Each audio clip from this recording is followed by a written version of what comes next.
Very soon. Eba gemuru oku. Nyana meba Mgbidi call them. Mgbidi secondary school call them. Mgbidi secondary school Obodo call them. Ebe wana iwoke leshi Nzelozo. Onya iburu kaileme. Ugochukwu. Onya iburu kaileme. Because you know it's sweet when the young ones takes over the tradition and the culture of the people. The international community will understand that the young ones will brain, the young ones with innovative and technological mindset. That is why our lovely brother is Onyebuchi Ugochukwu. Ugo is here today to make our people proud and to bring our culture home, that to make the white people, the international community to understand that really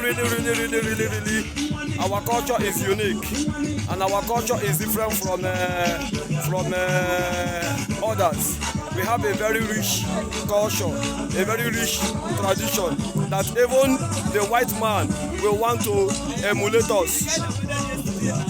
Nzelozo title in Mgbidi is a very revered tradition and culture that brings our men of dignities, our men of class, and our men that will always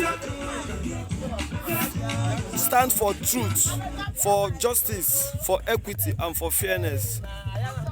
Not people who we see black and said is red. No. That is why Nzelozo title is unique in Mgbidi.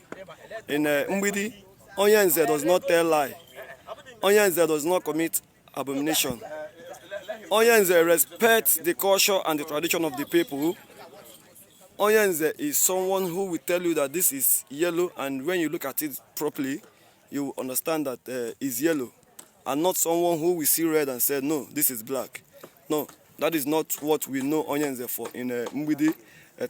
In Mgbidi, Nzelozo in Mgbidi is a very respected culture that is meant for the men who are sincere, that are meant for justice, for people who will always stand for justice and say yes when it is yes and no when it is no. That is what our brother has distinguished himself today, to showcase the rich culture of our people. You will agree with me that really, what Oru West Ego I, Gosmadon Media Ego I is saying is nothing but the truth. Stay tuned as we bring you more updates from Mgbidi Secondary School, Mgbidi, Okwodo.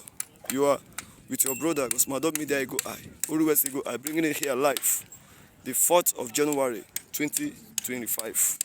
Stay tuned. Onye unu na n'onye Ugochukwu Emeka Ojembe nwere anyanwụ Idueri.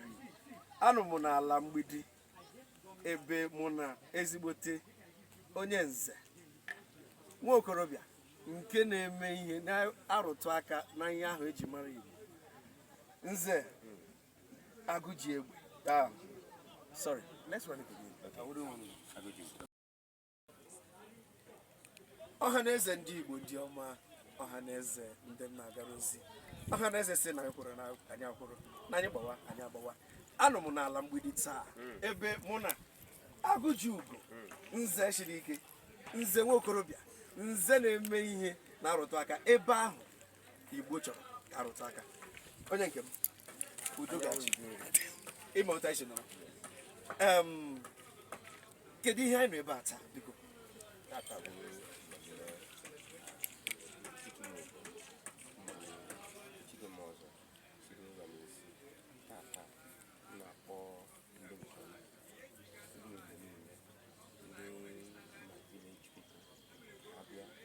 Celebrate with me. No Ihe ziri ezi, ihe Igbo. Okay, ịma n'oge mbụ a na-ahụta ndị chiri ọzọ ma ọwụ ndị na-echi ọzọ ma ndị chiri ọzọ na nze na ọwụ ndị agadi nwoke larala ụwa nka na-ejide mkpọ egwuregwu aga ka ezi ọ bịaziri na nke ọgbọ a abịazie na-enwe ụmụ okorobịa ndị gbachapụrụ agbachapụ. Otu mụ na gị dị onye ole anya ọ ga-ama na ụmụ Igbo zuru ezu. Biko kọwara ka ezi otu esi wuruzie na enweghị this cultural awakening na ụmụ ọgbọ anyị taa.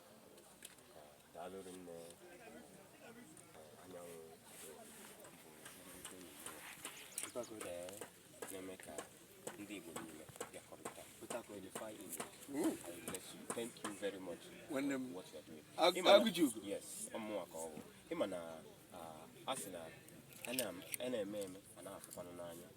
what we are doing here today, I am a young man, Okorobia.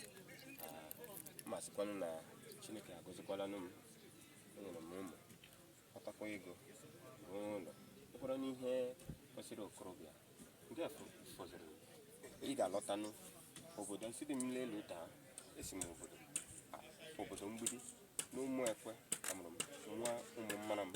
Asị m okay, emechago m everything.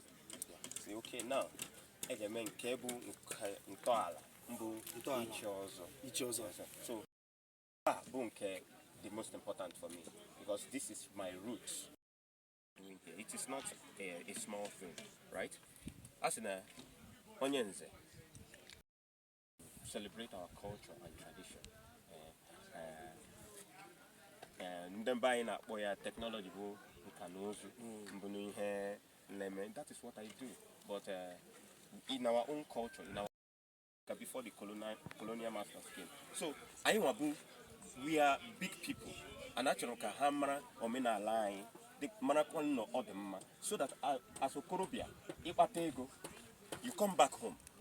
Come back home, bịa mee ihe kwesịrị ekwesị. Mbunu ichi ọzọ, mbunu ichi echichi, ibu mere your people things.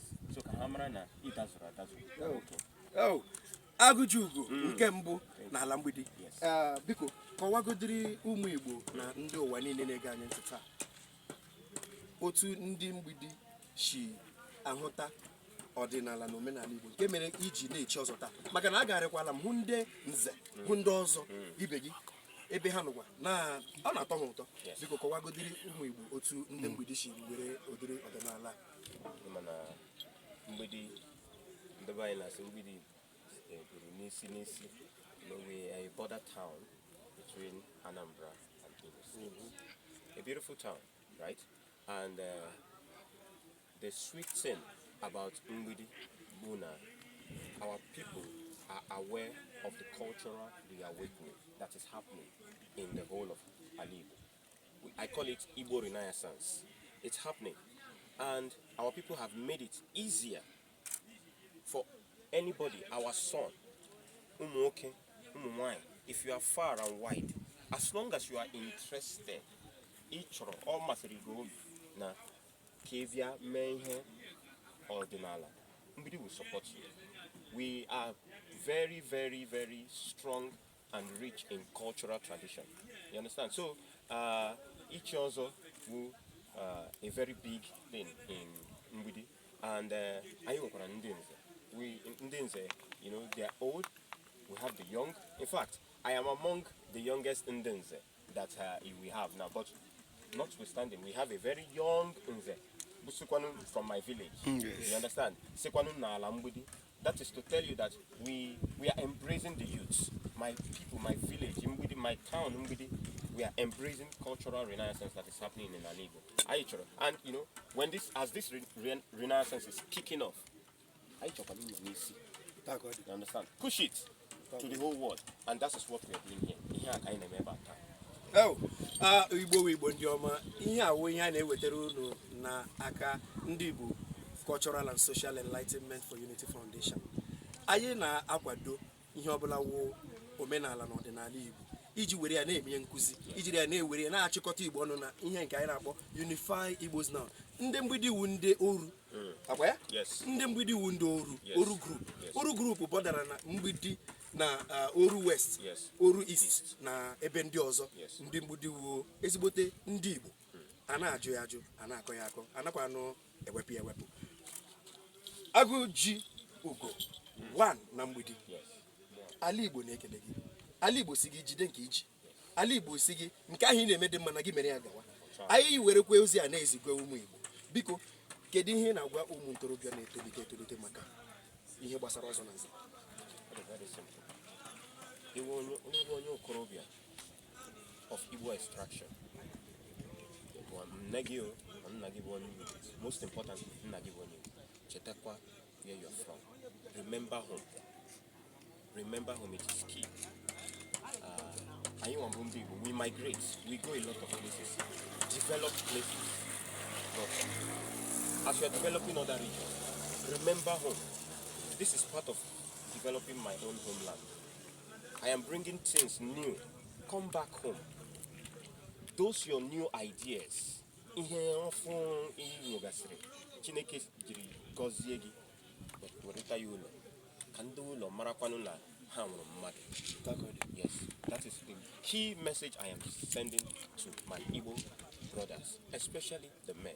You are very important. Makana oge anyị lụrụ agha, we the men, we had to, you know, stop going to school because anyị bụ ndị na-agwa akwụkwọ mgbe gboo, and it took us very far. But after the war, what did we do? We had to step back to recoup what we did. But now, there is a renaissance. Ndị bụ na-agazi akwụkwọ, na-agara ya n'isi. Mụ abụ onye Nze, Agụji Ugo, nke mbụ na Mgbidi, agara m akwụkwọ, gụtakwana ya nke ọma. Marakwa nọọ ihe ziri ezi, the most important thing that can move obodo forward. So I am telling all the youths, all the men, young men of Igbo extraction, come back home. Cheta ibi isi. Wezuenu. Yeah. Okay.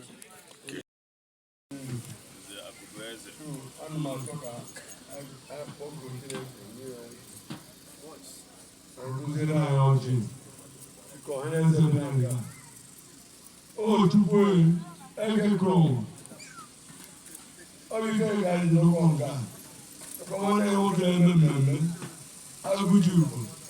On est même, on est dans Ugochukwu.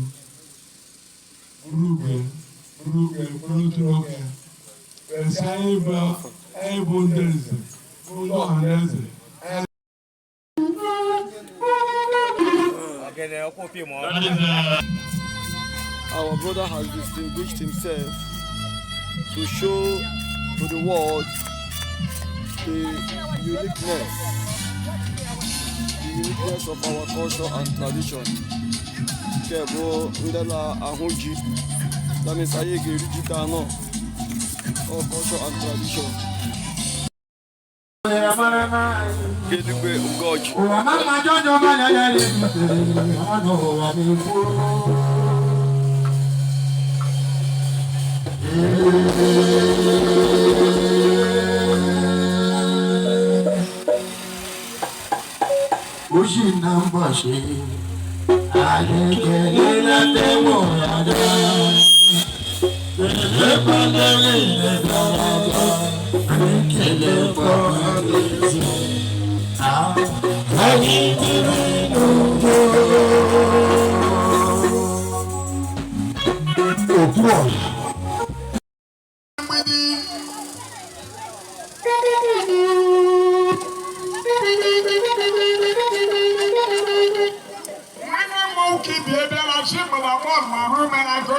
What's that? What's happening?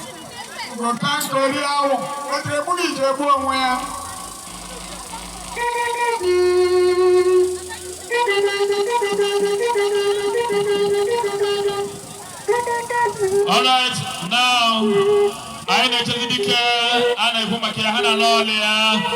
Onions and Abamatana and Oba was supposed to attack Adi. Let's go there. The Gilabas. Urwala. And Naipu. I am Batagi. Not in there. What are you going to do? Onions are no. Service move. Attack Adi. Mgbidi.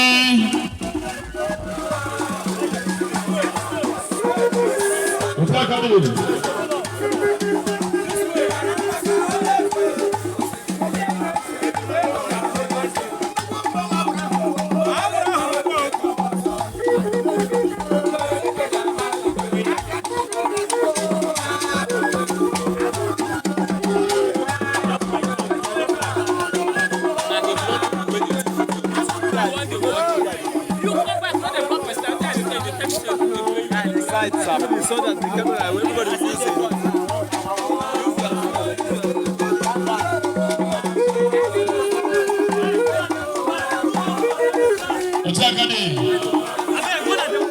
Move back to our phones, I beg. On the way, you come back here and put on a ball. Adibu, Anamafugi.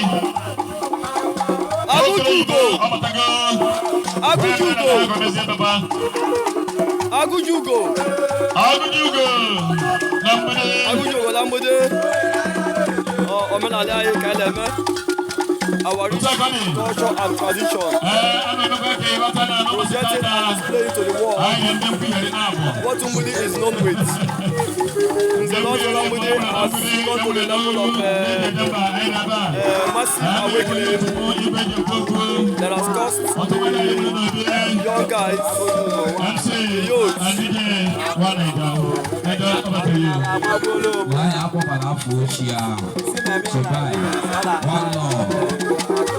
Ugochukwu,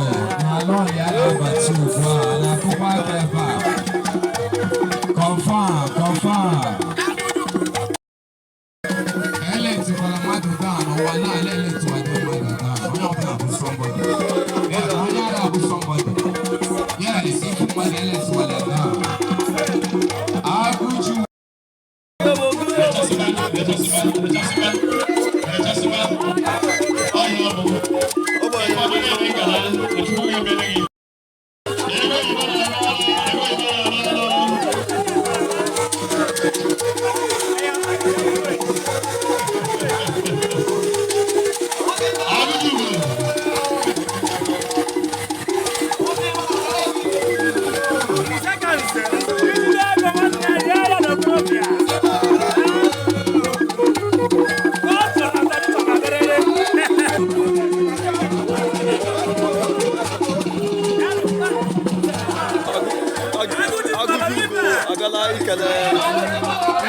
the new instead.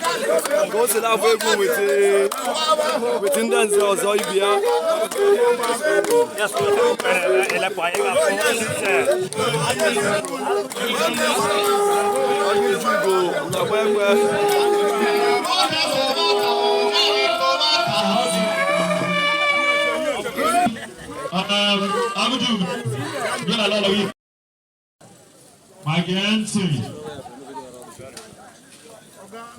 Ino makanya kwa makia wadendo diaba no basitata. Nzele chechi abada no katuchime ele late phase na nyeji mmadu eme. Na kwado kwa ya kwado na so. Awani kana manu kata ana hola tata asatu ishi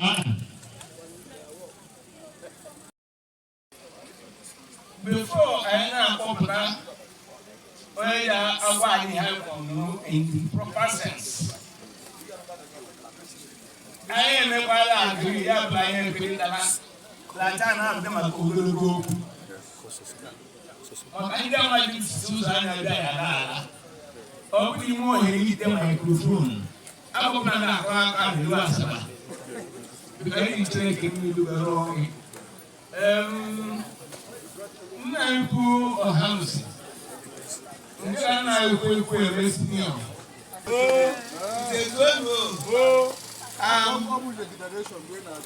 What actually also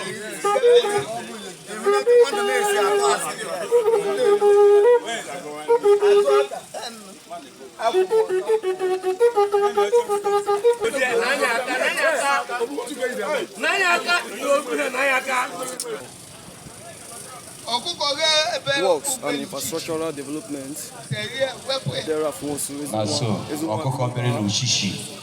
Just arrived the occasion venue in company of the commissioner for power and rural electrification,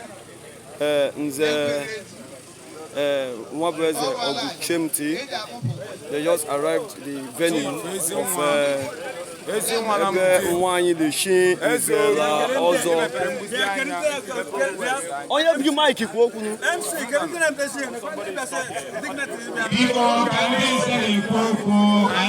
Honorable Commissioner for Works. She is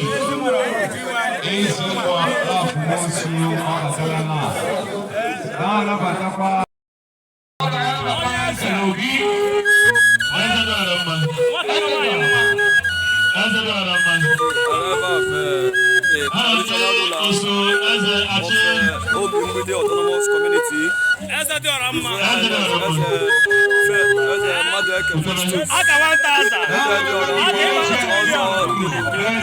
Ayale welcome Chief Omudo One Loru. His arrival. His Royal Highness, as the Festus Umuekwe, is alive. Also, the Lobi, as the Orama, the second, is alive. At Mgbidi Secondary School. For the reception. Chief Double, Chief Double Week, is alive. He's one of the cabinets of the President. Is he alive? I have to fear men of caliber. They are here.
As I said before,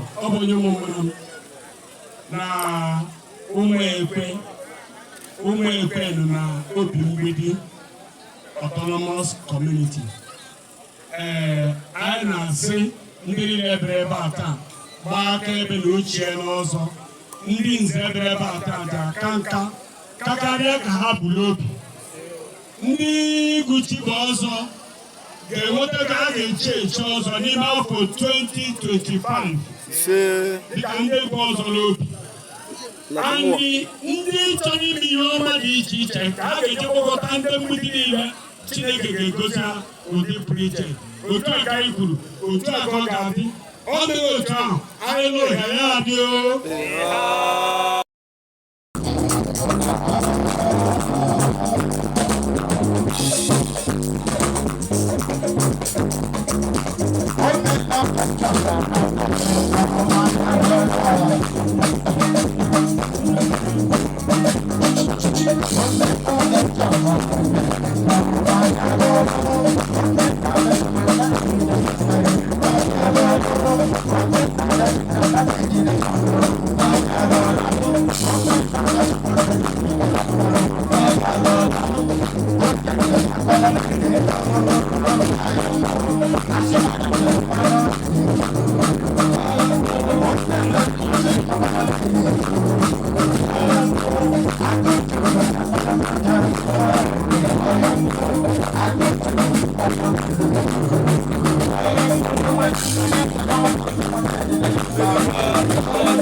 Imo State okwu ka anyị gere ọ ga-agwa Nigeria okwu biko onye ọbụla ga-ebido ya ga-anọrọ n'akụkụ ka mgbidi nụ nga na ndị nze nụ nga onye nze nụ nga ka ọ lafụ ya asụ nwata dọgụ ọ pụtala ama onye nze over to you. Thank you very much. Ndị nze na ọzọ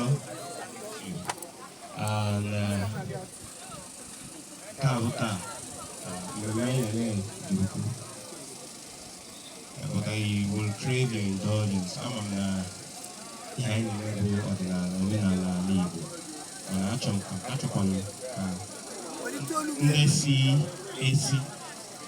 ndị ga-anụgasị ihe anyị na-eme ebe a ma anyị tinye ya na ịntanetị ndị Igbo be anyị na-akpọ ya nka na ụzụ ka ha ghọtakwana ihe anyị na-eme eme marakwa na ndị Igbo be anyị abụghị ndị eji eti egwuregwu anyị ma omenala ma akpọrọ ya ọfụma so ma asụ Igbo and Super Igbo asụwara m Igbo asụwara yes, distinguished elders, my king, revered Indians and also colleagues and my brothers and sisters gathered here today, I greet you all. Today is a profoundly humbling moment for me. Standing before you, I am deeply honored to receive this mantle of responsibility which calls for leadership, integrity, and unwavering service to my community. Our ancestors whose wisdom laid the foundation for our Leo understood that leadership is not about power or privilege. It is about service. Service to the community.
People of Oruwa City Muslim House of Assembly, Honorable Barrister Chief Ugochukwu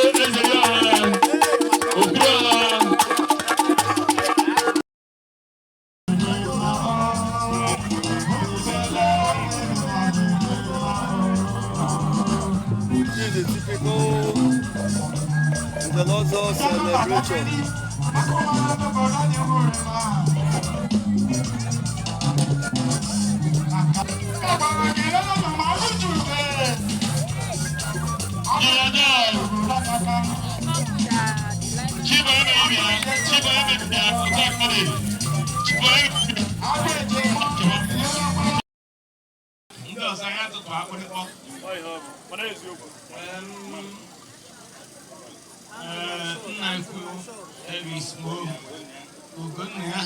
Mgbidi, ceremony out of this cake and be very brief in it. So,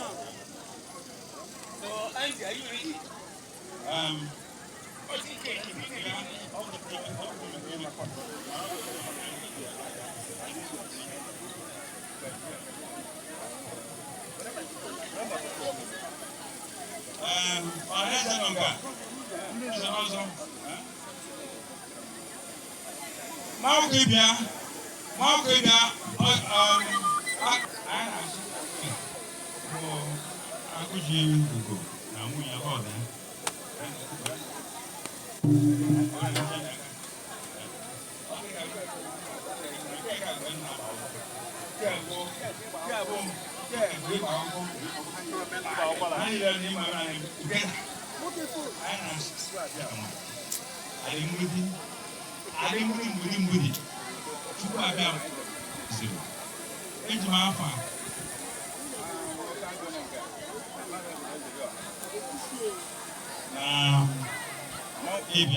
Now, this is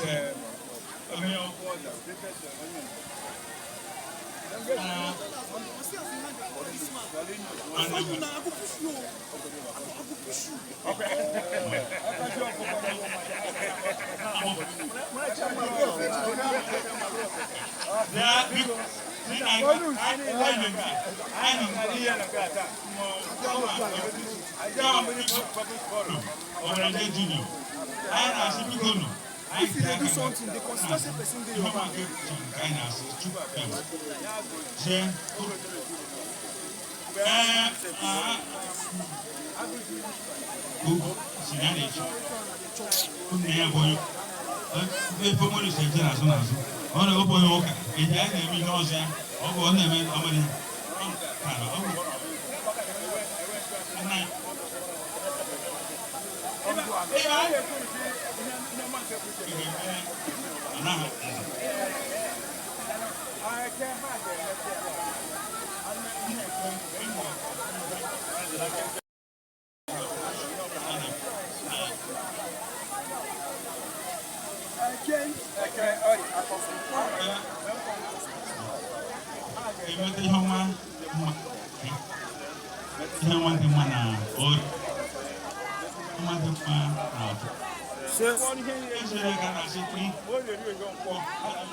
Onyanze Agujugo.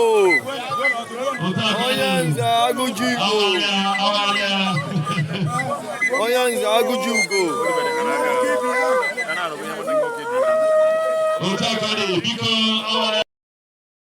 Ìyàwó ụbọchị ọhụrụ n'ala Igbo mgbe ụmụ ntorobịa ga-ewelite isi welite ụkwụ were gbagide ụkwụ n'ala chọwa ihe dara mmiri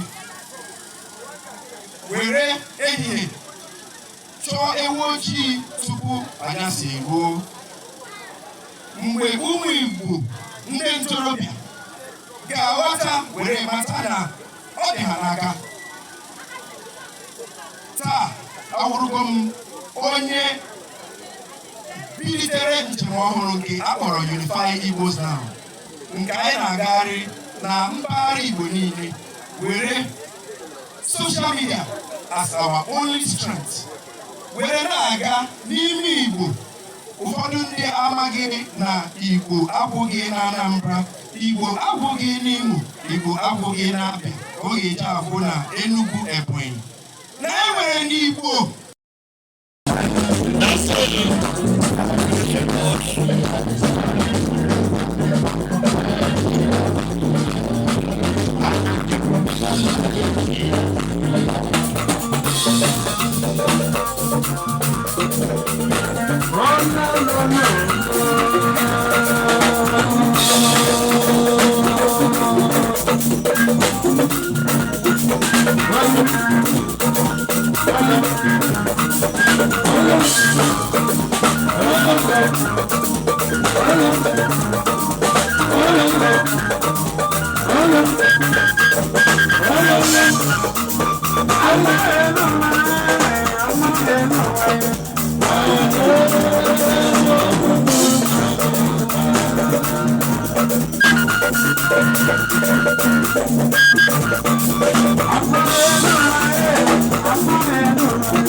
Thank you.